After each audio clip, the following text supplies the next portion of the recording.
चाहे कितना ही अभागा मनुष्य हो, सुबह 3 बजे से 6 बजे उठकर ब्रह्म मुहूर्त में कर दो यह काम, जो चाहोगे वह मिलेगा। एक समय की बात है, माता पार्वती ने भगवान शिव से पूछा, स्वामी मैंने देखा है कि चाहे कितना ही अभागा मनुष्य हो, अगर वह सुबह के समय ब्रह्म मुहूर्त में उठता है तो वह बहुत सुखी रहता है। ऐसा क्यों है? मुझे ब्रह्म मुहूर्त का रहस्य बताइए। तब भगवान शिव ने कहा, हे देवी, मैं आपको इस प्रश्न का उत्तर एक कथा के माध्यम से बताऊंगा। कृपया आप इस कथा को ध्यानपूर्वक सुनना, और जो भी मनुष्य इस कथा को पूरा सुनेगा वह कभी भी इस अवसर को अपने हाथ से जाने नहीं देगा। ब्रह्म मुहूर्त का रहस्य जानकर पूरा जीवन बदल जाएगा। भगवान शिव कथा को सुनाना प्रारंभ करते हैं और माता पार्वती से कहते हैं, बहुत समय पहले की बात है, कांसे में तीनों नाम का एक लड़का रहता था। वह लड़का बहुत ही अच्छा था, लेकिन एक गलत आदत थी, वह देर तक सोता रहता था। सुबह उसे जगाने के लिए घर वाले कई प्रयास करते थे, परंतु वह रोजाना सुबह देर तक उठता था। वह लड़का कभी भी 9 बजे से पहले नहीं उठता था। जब वह बालक था तब परिवार वालों ने सोचा कि जब यह बड़ा हो जाएगा तो इसके आदत में सुधार हो जाएगी, परंतु वह लड़का जैसे जैसे बड़ा होता गया उसकी यह आदत और भी ज्यादा गहरी होती चली गई। दुनिया इधर से उधर हो सकती थी, लेकिन वह लड़का कभी भी जल्दी नहीं उठ पाता था। उसके पिता उसकी इस आदत से बहुत ज्यादा परेशान रहने लगा था। उस लड़के को ढेरों नकारात्मक शक्तियों ने घेर लिया था। वह सभी को पलटकर जवाब देता था और दिन भर उदास रहता था। इसका असर उसके स्वास्थ्य पर भी पड़ रहा था। जब उस लड़के को यह पता लगा कि उसके सारे मित्र सफलता को प्राप्त कर चुके हैं, तब वह और भी ज्यादा चिंतित हो गया और ईश्वर को कोसने लगा। वह बार बार यही कहता था कि मेरी किस्मत ही खराब है, परंतु उसके पिता अच्छी तरह से जानते थे कि उस लड़के के असफल होने के पीछे क्या कारण है। भगवान शिव ने कहा, ही देवी, फिर एक दिन की बात है, उसके पिता को किसी सन्यासी के बारे में पता चला। उसने तुरंत अपने बेटे की समस्या को लेकर उस सन्यासी के पास जाने का निर्णय लिया। सन्यासी को बेटे की आदतों के बारे में बताया और सन्यासी ने कहा कि कल आप अपने बेटे को इस आश्रम में आने को कहिए। फिर उस लड़के का पिता अपने घर की ओर चला गया। उसे पता था कि अगर वह सीधे तरीके से अपने बेटे को सन्यासी से मिलने के लिए कहेगा तो वह कभी तैयार नहीं होगा। उसने अपने बेटे को अपने पास बुलाया और कहा, तुम्हारे सारे मित्र जीवन में सफलता प्राप्त कर चुके हैं, क्या तुम सफल नहीं होना चाहते हो? लड़के ने उत्तर दिया कि जरूर पिताजी, परंतु जब भी मैं अपने मित्रों से उनके सफलता का रहस्य पूछता हूं तो वह मुझे कुछ नहीं बताते हैं। भगवान शिव ने कहा, यह देवी।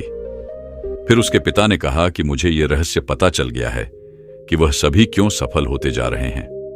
तब उस लड़के ने बड़ी उत्सुकता से पूछा, क्या पता चल गया है पिताजी? कृपया करके आप मुझे बताइए।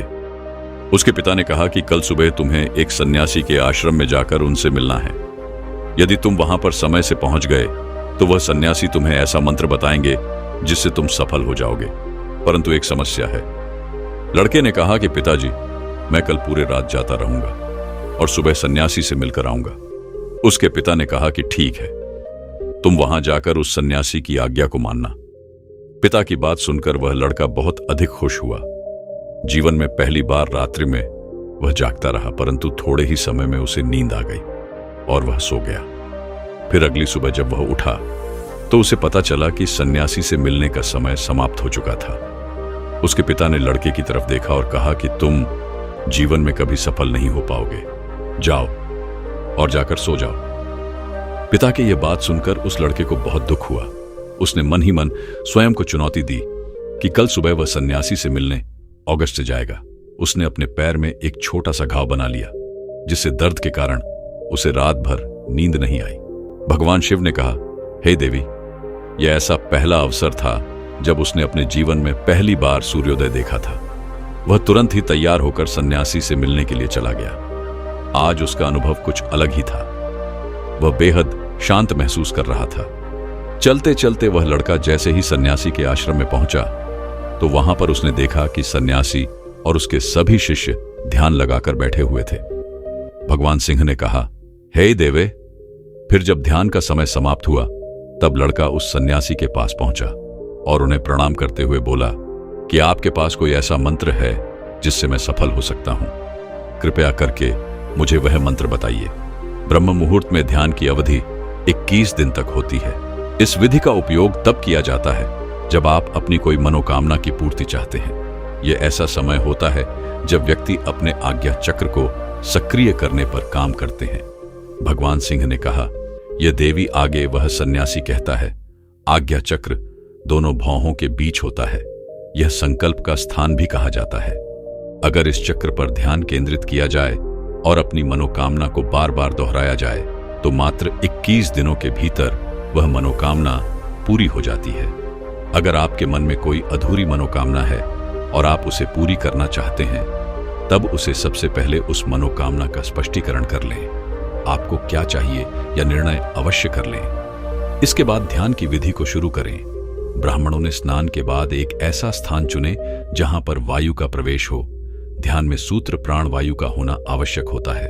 ध्यान की मुद्रा में रीढ़ की हड्डी सीधी होनी चाहिए, साथ ही गर्दन में सीधी होनी चाहिए। सो खांसन की अवस्था में दोनों हाथों को घुटनों पर रखकर आंखें बंद करके बैठ जाएं। हाथों की मुट्ठी को। मैं भी अपने मित्रों के समान सफल होना चाहता हूं और अच्छा जीवन जीना चाहता हूं, भगवान शिव ने कहा है। लेने फिर सन्यासी मुस्कुराए और बोले, अच्छा तो तुम वही बालक हो? तुम्हारे पिताजी मुझसे मिलने आए थे और उन्होंने तुम्हारे विषय में मुझे सब कुछ बता दिया था। मैं तुम्हें वह मंत्र अवश्य बता देता, परंतु अब लड़के ने जैसे ही परंतु शब्द सुना तो लड़का घबरा गया। उसने पूछा, परंतु क्या गुरुदेव?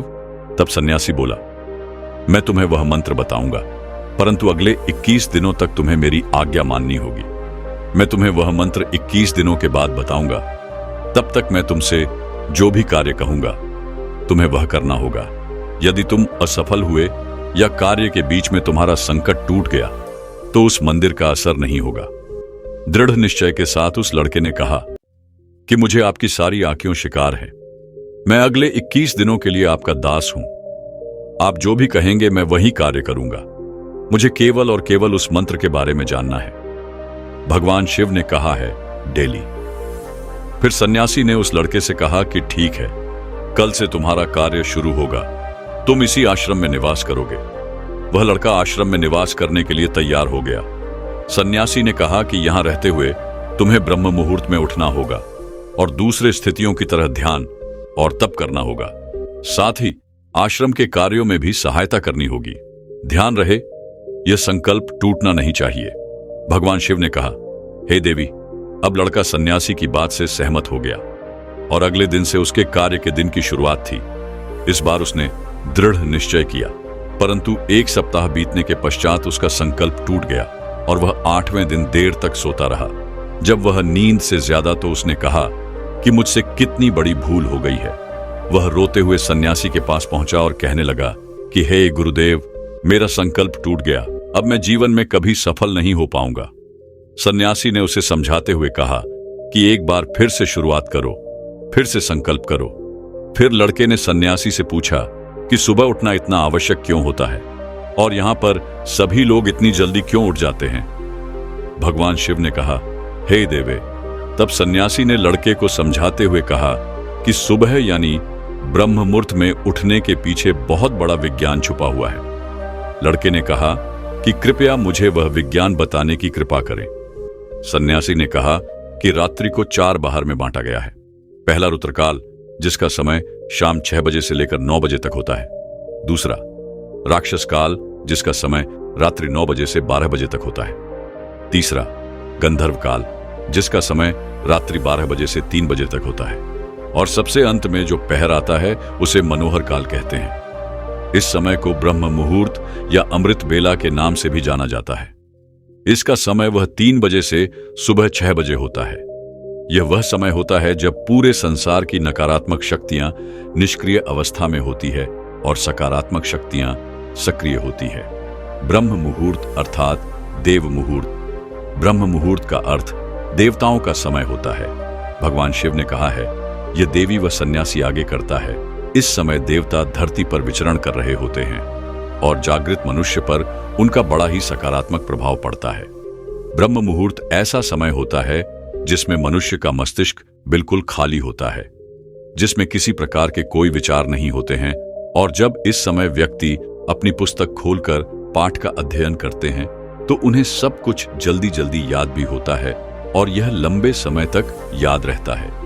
यह ऐसा समय है जिसमें हम ज्ञान को समझने का प्रयास करते हैं। इस कारण आश्रम के सभी शिष्य और संसार में बहुत से ज्ञानी लोग ब्रह्म मुहूर्त में उठ जाते हैं। प्राचीन काल में रोशनी का कोई स्रोत न होने के कारण लोग अपने दिन का समापन सूर्यास्त के साथ और आरंभिक सूर्योदय के साथ करते थे। यह एक तरीका है जिससे मानव जीवन प्रकृति के साथ तालमेल बनाकर चलता है। भगवान शिव ने कहा, यह देवी।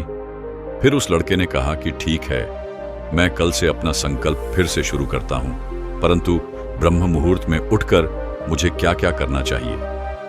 तब सन्यासी ने कहा कि ठीक है, मैं तुम्हें बताता हूं कि प्रमोद में क्या करना चाहिए और कैसे करना चाहिए। सबसे पहले उठकर धरती माता पर पांव रखने से पहले धरती माता को प्रणाम करना चाहिए और अपनी दोनों हथेलियों को देखना चाहिए और ईश्वर को धन्यवाद देना चाहिए कि उन्होंने तुम्हें आज का सूर्योदय देखने का अवसर दिया है।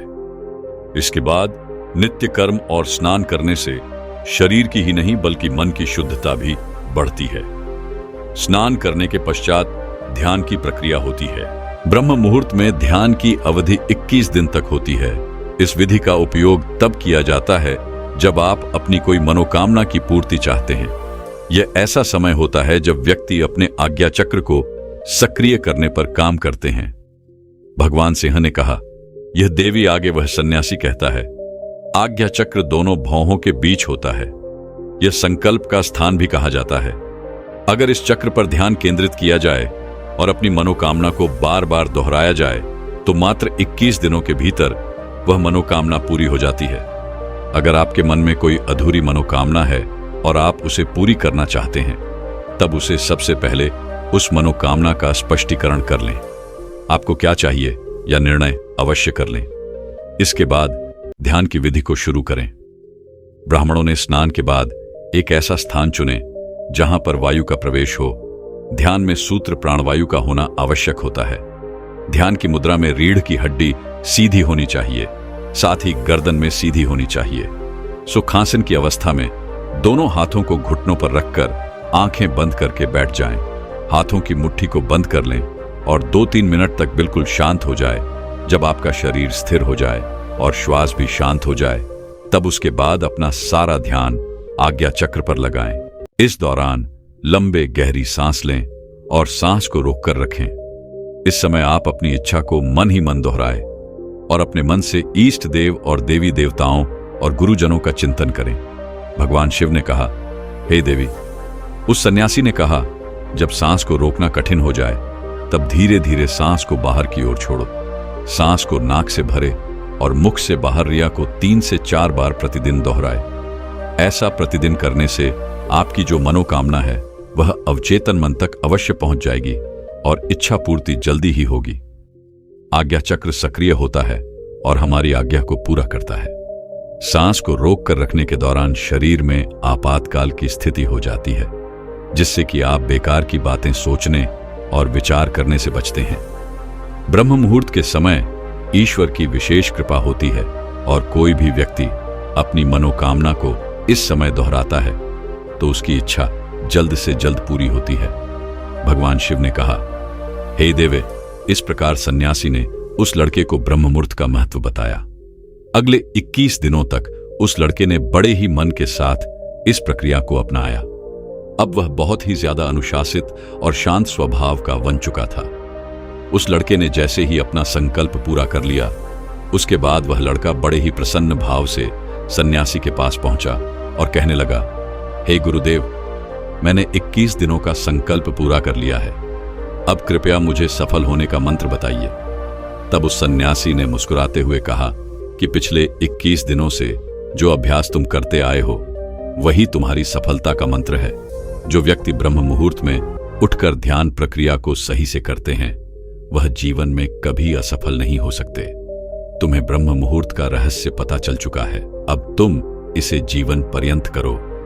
तुम्हें जीवन के लक्ष्य और सफलता दोनों प्राप्त होंगे। उस लड़के ने सन्यासी को धन्यवाद दिया और ब्रह्म मुहूर्त के नियमों का पालन जीवन परिणत तक करने का वादा भी किया।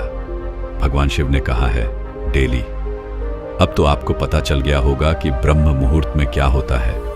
तब माता पार्वती ने कहा है, स्वामी, अब मुझे ब्रह्म मुहूर्त का संपूर्ण ज्ञान हो गया है। इतना कहकर माता पार्वती ने भगवान शिव को प्रणाम किया। वीडियो अगर पसंद आया हो तो वीडियो को लाइक और हमारे चैनल को सब्सक्राइब करें और अपने दोस्तों के साथ शेयर करें।